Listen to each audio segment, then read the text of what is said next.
Sonte do t'ju tregoj për vendin më absurd në botë për të blerë një makinë, sepse jo veç problemeve që ti has gjatë momentit që blen makinën, por edhe problemet më vonë janë vërtet absurde. Ndiqeni me vëmendje, edhe pse do t'ju duket shumë çudi, është i vetmi vend në botë me këto probleme. Dëgjojeni sepse ndoshta një ditë mund të gjendeni aty dhe nuk e dini.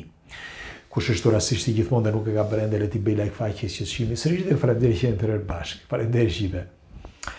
Pa dyshim keni dëgjuar për shtetin e Singaporit, por ndoshta shumë prej jush nuk e din, për shembull, që për të blerë një makinë ka një pafundësi problemesh dhe tani do t'ju them pse përse. Gjëja e parë për shembull, nëse bleni një makinë në Singapor, duhet keni 3 lloj dokumentash që janë vërtet kryesore, themelore. Dhe dëgjoni se sa kushtojnë. Atëre, pikë së pari, një dokumenti parë që ju nevojitet një dokument blerje, pra dokumenti i blerjes së makinës. Do kush nga ju do thotë, po mirë, çka ka? Prisni. Sepse përpara se të bleni këtë, pra të keni këtë duhet ta keni, dhe kjo është pika 3, sepse vjen një pikë tjetër më vonë. Pra ti duhet të kesh dhe vendin e parkimit, pra vjen pika 2. Ti vjen tek pika 2, duhet të kesh një vend për të parkuar. Pra ti për të parkuar duhet të kesh një dokument. Ti jetë një garazh, një vend parkimi, duhet që ta kesh me dokument. Nuk është si në Shqipëri apo në vendet e tjera evropiane. Jo. Pra ti fillimisht duhet të kesh dokumentin për blerjen e makinës. Por nga momenti që duhet të kesh këtë dokument, ti duhet të kesh fillimisht dokumentin e një vendi të parkimi. Por nuk mbaron këtu. Sepse përpara se të kesh dokumentin e këtij parkimit, ti duhet të kesh një leje qarkullimi. Pra leje qarkullimi në qytet, në fshat apo në një zonë që ti kërkon. Sepse duhet të dini që këto lloj tre këto dokumenta janë thelbësore, sepse ka shumë trafik, ka shumë njerëz. Pra është një vend i vogël me shumë njerëz. Dhe problemi këtyre është që nuk kanë se ku të vendosin makinat. Ku do t'i vendosin? Nëse ai është vendi, ku do t'i vendosin makinat? Sepse ndaj të pyesin që ti në këto 3 dokumenta, nëse ti nuk ke njërin nga këto dokumenta, ti nuk ka shans që të marrësh makinën. Por prisni, sepse të 3 këto dokumenta kushtojnë rreth $50,000. T'ja u përsëris? Okej. 3 dokumenta. Leja e qarkullimit, dokumenti i blerjes së makinës dhe dokumenti i parkimit. Të 3 këto dokumenta kushtojnë $50,000. Dikush nga ju do thotë, po si është e mundur, si pagojnë? Atëre, duhet të dini që Singapori është një nga vendet më të pasura në botë. Po themi në mesataren e njerëzve, pra të popullatës, sepse ka 6 milion banor. Pra Singapori ka 6 milion banor, edhe pse duket janë shumë banor, edhe pse është një vend shumë i vogël, 6 milion banor, 2 herë Shqipëria. Por është në një vend, në një territor shumë të vogël. Pra të gjithë janë aty.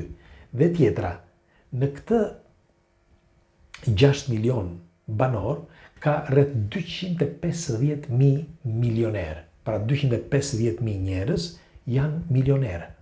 Në Shqipëri, për shembull, Kosovë, Maqedonia apo Maldëzi, sa milionera ka? Sa milionera ka në këto zonë, në përqindje po flas. Merreni me mend, atje, një 6 milion banor, 250,000 prej tyre janë milionera. Dhe miliardera në Singapor janë 60 miliardere. Dini se çfarë do të thotë kjo apo jo? Në Shqipëri për shembull ne njohim vetëm një. Kemi një, që është Sami Mane. Por merreni me mend tani në 6 milion banor 60 miliarder. Është fantastike, është gjë gjigante. Do të thotë që mirëqenia e popullit është e madhe. Dhe duke patur mirëqenie populli, blen edhe 2 makina, edhe 3, edhe 4. Por tani kanë ndryshuar gjërat, sepse me kalimin e kohës ka patur dyndje të mëdha, qoftë makinave, në fakt kanë dalë disa ligje para disa viteve që të bënin shkatërimin e atyre makinave që ishin të vjetra, që nuk përdoreshin më. Bile do t'ju them, sa më e vjetër është makina në Singapur, aq më shumë taksa ti pagon. Sepse përveç ndotjes, që ti ndot, por ti e ke, si mund të quhet ajo, është një pasuri që ti ke që e shton në vite këtë pasuri, sepse me kalimin e kohës kushton. Do t'ju them, para disa viteve, kur u spostova në Rom, kërkova tek ish vjerri im, i kërkova makinën që kishte një makinë Fiat, nga ato Maggiolinot, ato të vogla, e keni parasysh ato gjysmë të rrumullakta. Dhe ja kërkova sepse ishte më thjesht që ta përdorje këtu, sepse është më dhe për parking dhe për televizor në për qytet. Dhe ja kërkova, mos ma jepte, ai aty për aty më tha një çmim që nuk ja vlente. Pse po ja u tregoj këtë? Sepse pas 2 muajsh, teksa flisja me një mikun tim, më tha që kishte një shokun e tij në Singapur që donte një makinë të tillë. Dhe e dini se sa e blinte atë makinë? E blinte 20.000 euro. Ishte i gatshëm që ta blinte atë lloj makine 20.000 euro. Mirë po, ish vjeri, kur e mori vesh që ai blinte një makinë kaq me këtë çmim, mendoi diçka. Mendoi që të priste, pra mos ta shiste në atë moment, se po flasim në vitet 2003-2004, dhe ta mbante që ta shiste më vonë. Si përfundim, ajo makinë, ai e bëri copa dhe nuk e shiti dot më. Por doja t'ju thosha me këtë që në Singapur ka patur edhe probleme për vende fillestare se ku do parkonin makinën, sepse duke qenë një vend, si që thash, i vogël dhe popullata është e madhe, merreni me mend tani që të shtosh edhe makina. Por ka një gjë tjetër në Singapur, një diçka që funksionon vërtet shumë. Si thuhet, unë s'kam qenë, por me informacione, thuhet që Singapuri është një nga vendet, mos thuhet vendi numër 1 në botë i shërbimeve publike. Pra, trenat, janë ata trenat që edhe, ose tramvajat që i ki në atë shinën atje sipër, apo poshtë, keni parasysh me kokë poshtë, ose autobuzat, ose tramvajat. Pra, çdo gjë, trenat, tramvaja, autobuza, shërbime të thjeshta publike janë në maksimum. Pra, nuk ke asnjë problem, bile kushtojnë edhe shumë pak. Dhe të paktën kanë bërë këtë për të ndihmuar popullin. Bile ato monopatin, ose si quhen, ato patinat që lëvizin nëpër qytet, që tani është bërë dhe në Evropë, që ti vë një euro aty, ose e bën me kartë, dhe ti spostohesh nga një vend në vendin tjetër, në vend të biçikletave.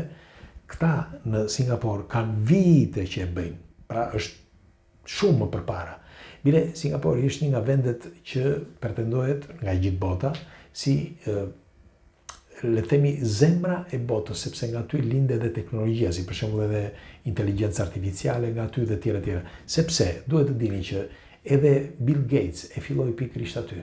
Pra, këto investimet e para ja kanë dhënë pikërisht këta të Singapurit. Bile, nuk është vetëm ai, por thuhet edhe Elon Musk fillimisht aty mori mbështetje. Pse e bëri këtë Singapuri? Sepse fillimisht ai tërhoqi biznesmen të mëdhenj që t'i mbante aty nën kontratë, nuk diskutohet, që të kishin një përparim të madh. Në fakt, ajo që bëri ishte fantastike, sepse ekonomia e këtij shteti është i niveleve më të larta. Dhe tani do t'ju bëj pyetjen e fundit. Singapuri ka 6 milion banor dhe ka 250.000 milioner dhe 60 miliarder. Po në Shqipëri, Kosovë, Maqedoni dhe Maltëzi, mund të më shkruani, do t'ju lutesha, sa milioner ka dhe sa miliarder ka. Unë di që ka 2 miliarder, një në Maqedoni dhe një në Shqipëri. Kaq di, ndoshta nuk jam mirë i informuar, do dëshiroj një komentim tuaj. Më thoni ju që të flasim, ta diskutojmë, sepse pikërisht nga këto informacione që ne ndajmë këtu për ditë, padyshim shumë prej nesh mësojnë. Ashtu siç mësoj unë nga ju dhe ju mësoni nga unë, ose nga të gjithë ne që komentojmë këtu. Kështu që faleminderit që jemi për bashkë. Ju dua fort natën.